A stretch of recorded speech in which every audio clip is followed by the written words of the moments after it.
Njengengxenye yomkhankaso ogqugquzela abantu ukuthi bagome, abadlali bamaqembu amabili adlala ku DStv Premiership, iMamelodi Sundowns neTS Galaxy bakhethe ukugoma.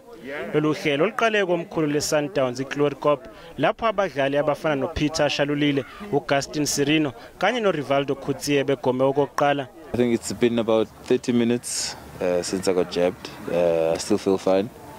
Obviously, this is for the protection of myself and my family.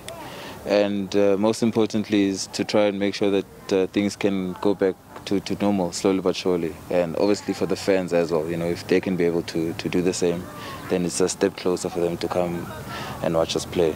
As I did it, I feel very good.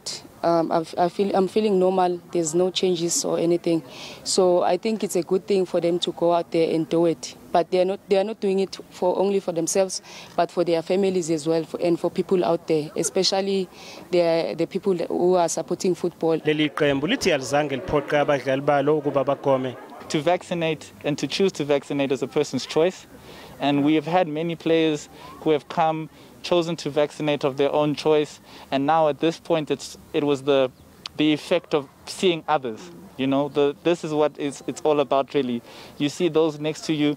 The government is doing an amazing job in making this message clear, but essentially it's about those closest to us. It's peer-to-peer, person-to-person, encouraging each other to come and vaccinate. Abadlali bathi bayakulangazelela ukudlala ngaphambi kwabalandeli futhi.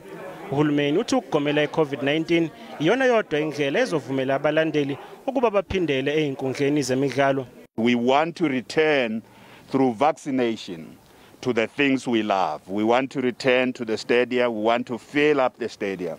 We want to return to the church and ensure that the churches are also packed to capacity, but safely so. The fans play a very big part in motivating us on the day, you know.